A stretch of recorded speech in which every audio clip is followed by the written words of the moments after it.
જેતપુર પાલિકાની ચૂંટણીમાં ભાજપમાં ભડકાના એંધાણ વર્તાઈ રહ્યા છે. ઉમેદવારી ફોર્મ ભરવાના અંતિમ દિવસે ભાજપમાં સર્જાયો અપસેટ. ભાજપના પૂર્વ પ્રમુખનું મેન્ડેટ ન આવતા ભડકો થયો. સુરેશ સખરેલિયાએ ઉમેદવારી ફોર્મ ભરી દીધા બાદ મેન્ડેટ ન આવ્યું. પ્રદેશમાંથી જાહેર કરેલા ઉમેદવારોના નામમાં પણ મેન્ડેટ આવ્યું ન હતું. પ્રદેશમાંથી વોર્ડ નંબર 10 અને 11 બંને ઉમેદવારોના નામ હતા નહીં. સવારથી મેન્ડેટની રાહ જોતા હોવા છતાં મેન્ડેટ ન આવ્યું. ફોર્મ ભરવાને લઈને ધારાસભ્ય જયેશ રાદડિયા પણ સવારથી મામલતદાર કચેરીએ પહોંચી ગયા હતા. જયેશ રાદડિયા પણ મેન્ડેટ માટે પ્રદેશમાં અનેક ફોન કરવા છતાં કોઈ રિઝલ્ટ આવ્યું નહીં. હવે ભાજપમાંથી ભરેલા તમામ ઉમેદવારો પોતાની ઉમેદવારી પરત ખેંચે તેવી શક્યતા છે.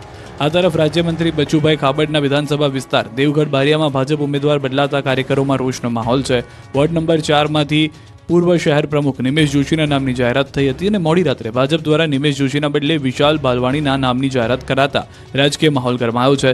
સમર્થકોમાં ભારે રોષનો માહોલ છે. આ બાજુ રાધનપુર નગરપાલિકાના ઉમેદવાર જાહેર થાય તે પહેલા ભાજપ ધારાસભ્ય લવિંગજી ઠાકોર બાફ્યું છે. હજુ તો કોંગ્રેસ દ્વારા ઉમેદવાર જાહેર કર્યા નથી તે પહેલા જ લવિંગજી ઠાકોર દ્વારા ભાજપના ઉમેદવારને બિનહરીફ જાહેર કરાયા. ધારાસભ્યએ વોર્ડ નંબર 7ના ભાજપના ઉમેદવાર ફરશુભાઈ દેવીપૂજકને હરીફ જાહેર કર્યા. લવિંગજી ઠાકોરે ઉમેદવારી બિનહરીફ થાય તેવી ફેસબુક પર કરી પોસ્ટ. કોંગ્રેસે વિરોધ કરતા પોસ્ટ ડિલીટ કરી. સ્થાનિક સ્વરાજની ચૂંટણી માટે ભાજપ કોંગ્રેસના ઉમેદવારોએ વાજતે ગાજતે ફોર્મ ભર્યા. સ્થાનિક સ્વરાજની ચૂંટણીને લઈને ભાજપ કોંગ્રેસના ઉમેદવારોએ વાજતે ગાજતે ફોર્મ ભરી શક્તિ પ્રદર્શન કર્યું. ત્યારે વલસાડ જિલ્લામાં ધરમપુર પારડી અને વલસાડ નગરપાલિકાની ચૂંટણીને લઈને ભાજપ અને કોંગ્રેસના ઉમેદવારોએ ફોર્મ ભર્યા. ભાજપના ઉમેદવારો આજે સૌપ્રથમ એક સભા કરી હતી. બાદમાં વલસાડના ધારાસભ્ય ભરત પટેલની આગેવાનીમાં ભાજપના ઉમેદવારોએ રેલી સ્વરૂપે કલેક્ટર કચેરીએ પહોંચ્યા અને ચૂંટણી અધિકારી સમક્ષ પોતાના ઉમેદવારી પત્રો ભર્યા હતા.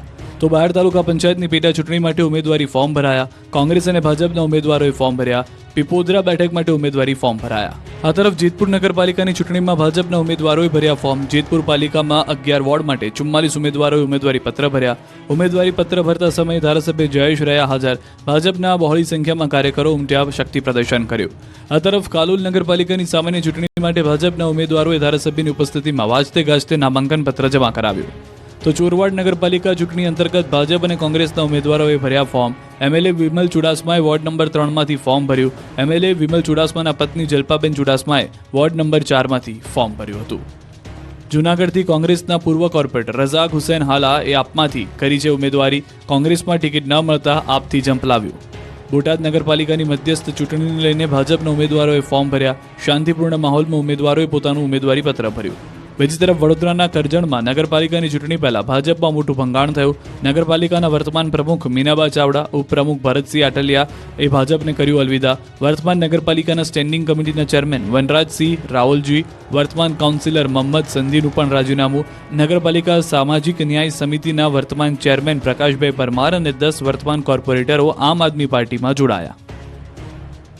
બોટાદથી સમાચાર. વોર્ડ 7માં ભાજપની બિનહરીફ જીત. ભાજપના ઉમેદવાર સામે કોઈએ ફોર્મ ન ભર્યું. 4 બેઠક પર ભાજપના સભ્યો બિનહરીફ વિજેતા થયા. ચૂંટણી પહેલા જ વોર્ડ 7માં ભાજપની જીત થઈ ગઈ.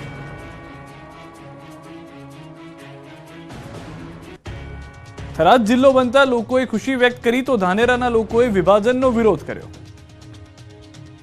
બનાસકાંઠાના વિભાજનને લઈને કંઈ ખુશી કંઈ ગમનો માહોલ છે. બનાસકાંઠાના ધાનેરાના રવિ ગામે વિભાજનના વિરોધનું પ્રદર્શન ઉગ્ર બન્યું. ધાનેરાને વાવ થરાદ જિલ્લામાં સમાવેશ કરાતા લોકોએ વિરોધ કર્યો. એને વાવ થરાદમાં જવું છે પણ આપણે વાવ થરાદમાં જવું નથી. લોકોએ આપણો જિલ્લો બનાસકાંઠાના નારા લગાવ્યા. એક ગામના મંદિરમાં લોકોએ પહોંચી લેટર લખી વિરોધ પ્રદર્શન કર્યું. સ્થાનિકોએ કહ્યું કે કોઈ પાર્ટીનો વિરોધ નથી, માત્ર ને માત્ર એક નેતાનો વિરોધ છે. એક નેતાને વાવ થરાદમાં જવું છે પણ આપણે વાવ થરાદમાં જવું નથી. આ તરફ થરાદના લોકોમાં ખુશી જોવા મળી. થરાદ વેપારી મહામંડળના સભ્યોએ આજે મોટી સંખ્યામાં નાયબ કલેક્ટર કચેરી ખાતે પહોંચી હાજરી આપી રાજ્ય સરકારના નવા વાવ થરાદ જિલ્લાની રચના અંગેના નિર્ણયને સમર્થન આપ્યું હતું. વાવ થરાદને નવો જિલ્લો જાહેર કરાતા લોકોએ ખુશી વ્યક્ત કરી. વાવ તાલુકાના તમામ સંગઠનો, સંસ્થાઓ તેમજ સરપંચો, સ્થાનિક આગેવાનો સહિત લોકો પહોંચ્યા થરાદ નાયબ કલેક્ટર કચેરીએ અને અરજીઓ આપવામાં આવી. 3000થી વધુ લેખિત અરજી આપી. વાવ થરાદ જિલ્લો બનાવવા બદલ સમર્થન આપી સરકારનો માન્યો આભાર. લેખિતમાં 3000થી વધુ અરજીઓ આપી અને થરાદ જિલ્લો યથાવત રાખવા માટે પણ વાત કરી. દિયોદરમાં દેશી દારૂની હાટડીઓથી લોકો કંટાળ્યા, આપ્યું આવેદનપત્ર. બનાસકાંઠા દિયોદરના રવેલ ગામમાં દેશી દારૂના અડ્ડાથી ગ્રામજનોમાં રોષ. પોલીસને ફરિયાદ કરી થાકેલા ગ્રામજનોએ દારૂની હાટડીઓ બંધ કરાવવા પ્રાંત અધિકારીને આવેદનપત્ર પાઠવ્યું. પોલીસની કામગીરી સામે લોકોમાં આક્રોશ. ગામની મહિલાઓએ કહ્યું કે ફરિયાદ કરવા છતાં સ્થાનિક પોલીસ હપ્તાખોરી કરીને દારૂના અડ્ડા ચલાવવા દે છે. દારૂની બદીને કારણે ગામમાં અસામાજિક તત્વોનો ત્રાસ વધ્યો છે, જેના કારણે ગામની યુવતીઓને અસામાજિક તત્વો ફોસલાવીને ભગાડી જાય છે. 24 કલાકની અંદર દારૂના અડ્ડાઓ સામે કાર્યવાહી નહીં કરાય તો જનતા રેડની સ્થાનિકોએ ચીમકી ઉચ્ચારી. ગેસ ગળતરથી યુવાનોના મોત બાદ પાટડીમાં વિરોધ પ્રદર્શન, પાટણ હોસ્પિટલમાં દર્દીના પરિવારનો હોબાળો. સુરેન્દ્રનગરના પાટડીમાં ગેસ ગળતરથી મોત મામલે મૃતકના પરિવારે પોલીસ મથકે કર્યો હોબાળો. ઘટના માટે જવાબદાર ચીફ ઓફિસર અને સેનેટરી ઇન્સ્પેક્ટરની તાત્કાલિક ધરપકડની માંગ સાથે પાટડી પોલીસ મથકનો ઘેરાવ કરાયો. મૃતકના પરિવારજનો, પૂર્વ ધારાસભ્ય નૌશાદ સોલંકી અને મોટી સંખ્યામાં લોકોએ હાજર રહી વિરોધ કર્યો. મોટી સંખ્યામાં લોકોએ રેલી કાઢી હલ્લાબોલ કર્યું. પાટડી પોલીસ મથકનો ઘેરાવ કરવામાં આવ્યો. ઉગ્ર વિરોધ પ્રદર્શનને જોતા પોલીસ નરમ પડી હતી. પોલીસે 5 દિવસમાં ધરપકડની ખાતરી આપતા મામલો થાળે પડ્યો. મહત્વનું છે કે 21 જાન્યુઆરીના રોજ પાટડીમાં ગેસ ગળતરથી 2 યુવાનોના મોત નીપજ્યા હતા. 5 દિવસમાં ચીફ ઓફિસર અને સેનેટરી ઇન્સ્પેક્ટરની ધરપકડ કરવામાં નહીં આવે તો આ ઘટનાના પડઘા સમગ્ર ગુજરાતમાં દેખાવાની ચીમકી ઉચ્ચારવામાં આવી છે. આ તરફ પાટણની હોસ્પિટલ વિરોધથી ગુંજી. પાટણ હોસ્પિટલના દર્દીના પરિવારોએ હોબાળો કર્યો. બ્લેસિંગ્સ વુમન્સ હોસ્પિટલમાં ગાયનેક ડોક્ટર ભદ્રેશ પંચીવાલા સામે પરિવારે હોબાળો કર્યો. ડોક્ટર ભદ્રેશ પંચીવાલાની હાજરીમાં કમ્પાઉન્ડર દ્વારા નાયતા ગામની મહિલાની પ્રસૂતિ કર્યાનો પરિવારે આક્ષેપ કર્યો. પ્રસૂતિ બાદ બાળક કોમામાં સરી પડતા પરિવારે હોસ્પિટલમાં ઘૂસી વિરોધ કર્યો.